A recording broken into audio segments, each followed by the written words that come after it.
मलयुक्त मूत्र द्वार, क्या इन्हीं भोगों से परम पद परम सुख चाहते हो? देखो महापुरुष जन लोक लज्जा के ऊपर उठे हुए हैं, वो इसलिए खुली बात समझा रहे हैं। क्या है स्त्री पुरुष के शरीरों में? क्या है? धर्मयुक्त काम मैं हूं। भगवान श्री कृष्ण अपनी विभूतियों का वर्णन जब करते हैं, अगर धर्मशास्त्र के अनुसार पाणी ग्रहण संस्कार करके संतानोत्पत्ति क्रिया की जाती है, तो भगवान कहते हैं धर्मयुक्त काम मैं हूं।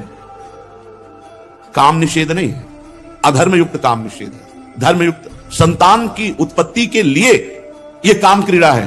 अगर तुम्हारी रुचि गृहस्थाश्रम में नहीं, तो आप भले घर में रहो, लेकिन ब्रह्मचर्य से रहते हुए, भगवान का चिंतन करते हुए, समाज सेवा करते हुए भगवान को प्राप्त हो। व्यर्थ में ब्रह्मचर्य का नाश, सोच में ब्रह्मचर्य का नाश, अपवित्रता में जीवन, ये बुद्धि बदलती चली जा रही समाज की। आप हमारी आत्मा हो, आपकी आध्यात्मिक उन्नति, परमानंद की प्राप्ति के लिए कभी जब आपकी बुद्धि शुद्ध हो, तो हमारे वचनों का मनन करना कि तुम्हारे जीवन का लक्ष्य क्या है। क्या मलमूत्र के ही द्वार हैं? भ्राता किम मरणम, पहले तो हे भाई क्या तुम मरोगे नहीं? दूसरा मलैक निलय, जहां से मल निकलता है उन द्वारों में प्रीति करते हो। स्त्री पिंड भोगा स्पृहा, ये क्या है शरीर? चाहे स्त्री का हो चाहे पुरुष का हो, इसी राग से तो तुम्हारी दुर्गति हुई है।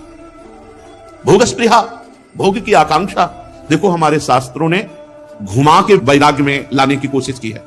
जैसे कोई भोग के बिना नहीं रह सकता, तो उसके लिए पाणी ग्रहण संस्कार, उसके लिए गृहस्थ धर्म, गृहस्थ धर्म में भी एक सीमित कर दिया गया।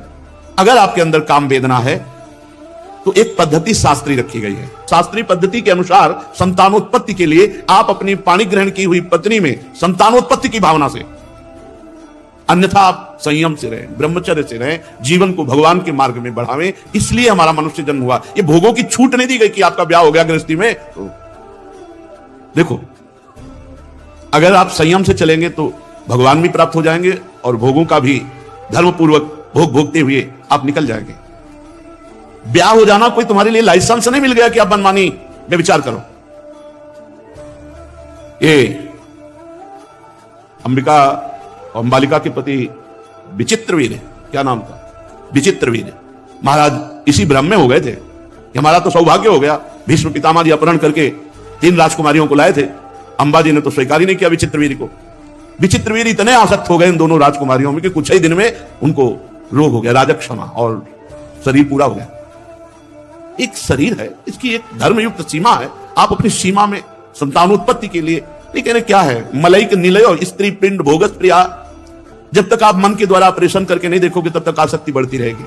कुछ नहीं भाई, हम तुम सब यही बोल रहे हैं, लेकिन आसक्त उसी में है। यही भगवान की प्रचंड माया है। ये जब तक नाम जप नहीं होगा, तब तक इससे नहीं निकल सकते। खुली बात है। खूब डट के नाम जप करो, देखो आपको घृणा होने लगेगी, घृणा होने लगेगी। नाम जापक भगवत प्रेमी श्री अम्बरीश जी महाराज नवीन रानिया है। 1 मिनट फुर्सत नहीं ठाकुर जी की सेवा से। भगवान का सुदर्शन चक्र उनकी रक्षा में है, और चक्रवर्ती सम्राट राज्य पद भी संभाल रहे हैं। एक भी स्पृहा भोग की नहीं है। ऐसे महापुरुष की दुर्वासा जैसे त्यागी महापुरुष भी उनके सामने नतमस्तक हो गए, चरणों में गिर गए और कहा, मैं आज देखा भगवान के भक्त की कैसी अपार महिमा है।